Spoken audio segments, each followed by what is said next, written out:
Hi friends, welcome to our Sri channel. Story నిన్నే వరుస్తా part 36. గాలికి ఎగురుతున్న ప్రేరణ హెయిర్ ఫేస్పై పడుతుంటే ప్రజ్వల్ సుతారంగా ఆమె చెవి వెనక్కి పెడుతూ ఆమె గొంతుపై ప్రత్యక్షమైన చెమటల్ని చూస్తూ, నన్ను నీ హార్ట్ఫుల్గా ఫీల్ అవుతున్నావా అని అడిగాడు ప్రజ్వల్.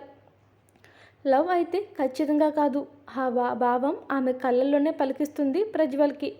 ఓ క్షణం డిసప్పాయింట్మెంట్ అయినా ప్రజ్వల్ తిరిగి మళ్ళీ నార్మల్ అవుతూ, ఆమెలో ఇప్పుడిప్పుడే తిరిగి ఫీలింగ్ స్టార్ట్ అవుతున్నా ఒప్పుకోవడానికి సిద్ధంగా లేదు ప్రేరణ ప్రజ్వల్ ముందు.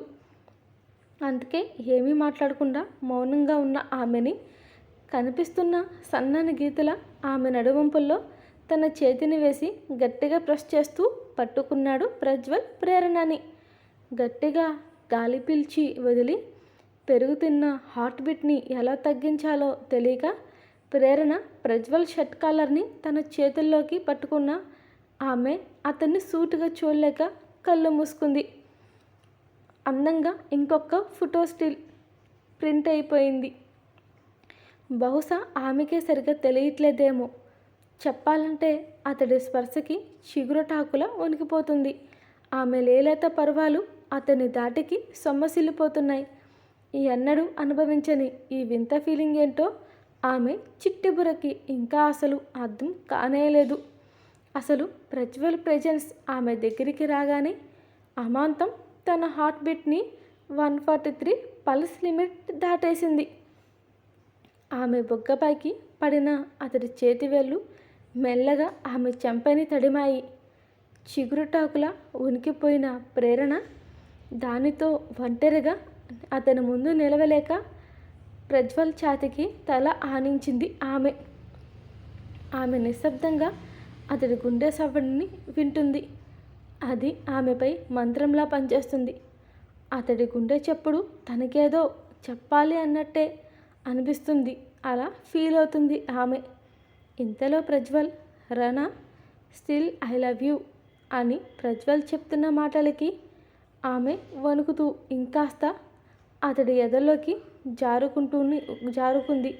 వింటూనే మరింత నిశ్శబ్దంగా, మేడం సార్ని కిస్ చేయని మీరు ఇప్పుడు అన్న ఫోటోగ్రాఫర్స్ల మాటలకి ఉలిక్కిపడి అసలు ఆ మాట వినగానే ఆమె కళ్ళు మరింత బయటికి పొడుచుకు వచ్చేలా చూసింది. ప్రజ్వల్ నుంచి దూరం జరిగి మరి అసలు అదేదో వినకూడని మాటే విన్నట్టు.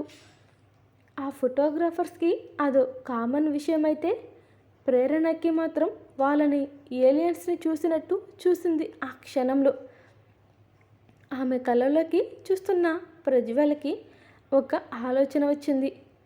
ప్రజ్వల్ సడన్గా తన 2 చేతుల్ని ఆమె ముఖం పట్టుకొని మెల్లగా ఆమె ఫేస్కి తన ఫేస్ని దగ్గరగా తీసుకువెళ్ళాడు ప్రజ్వల్.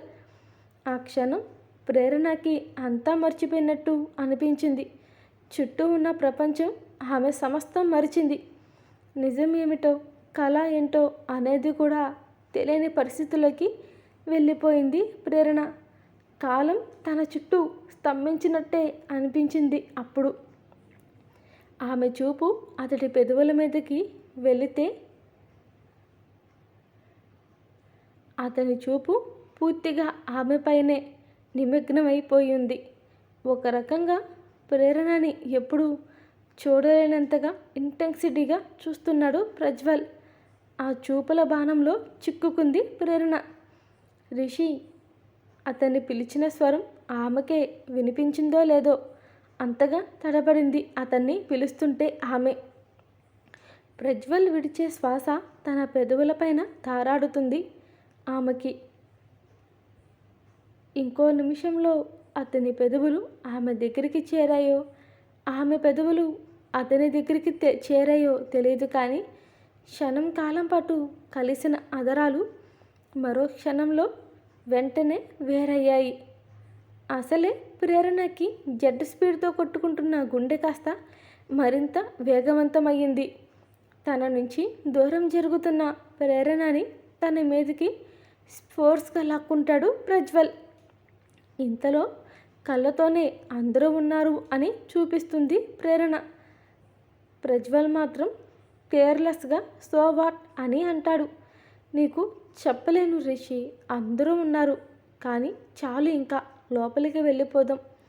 అప్పటికే ఇచ్చిన స్టిల్స్కి పోజులిచ్చి అలసిపోయిన ప్రేరణ అంది ప్రజ్వల్తో.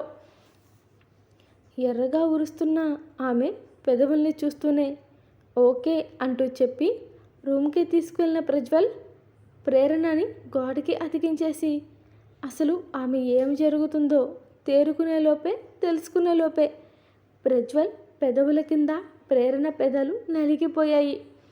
స్మూత్గా సాగుతున్న ముద్దుకి ప్రేరణ కళ్ళు అప్పుడే మొత్తుగా వెళ్తుంటే ఆమె నడుముని గట్టిగా ప్రెస్ చేసి వదిలిన ప్రజ్వల్ ప్రేరణ పెదవుల్ని కొరుకుతున్నట్టు కిస్ చేస్తూ ఆ ముద్దులోనే ఆమె పెదవుల్ని కాస్త ఓపెన్ చేసి పెదవుల యుద్ధాన్ని నాలికల యుద్ధంగా మార్చేస్తాడు ప్రజ్వల్. ఇప్పటి వరకు ప్రేరణకి ప్రజ్వల్ ఇలాంటి టైప్ ఆఫ్ కిస్ పెట్టక అతని వైపు తన కళ్ళని పెద్దవి చేసి చూస్తూ కొత్తగా ఉండి ఆమె ఊపిరి తీసుకోవడానికి కూడా ఇబ్బంది పడేంతలా ఆమెని ఇబ్బంది పెట్టి మరీ ఆమె పెదవికి తన స్టైల్లో ఓ ఘాటు పెట్టేసి తన నుంచి దూరం జరిగాడు ప్రజ్వల్. ఆ నొప్పికి తన కింద పెదవిని చప్పరించుకుంటూ కొరకకుండా ఉండలేరా రిషి మీరు అంటూ కోపంగా అడిగింది ప్రేరణ. దాంతో ప్రజ్వల్ చిన్నగా నవ్వుతూ తమరు పాస్ట్ మర్చిపోయినట్టున్నారు. నేను నీతో చెప్పలేదు కానీ మన పాస్ట్ ఇంటిమేషన్ టైంలో నన్ను కోపంగా ఎన్నిసార్లు నన్ను కొరికేసి ఉంటావో ఒక్కసారి రీక్యాప్ చేసుకో బేబీ అంటూ ఆమె చెంప తట్టగానే దాంతో తడబడి చూపు పక్కకి తిప్పేసింది ప్రేరణ గుర్తుకు రావడంతో. Thank you for watching.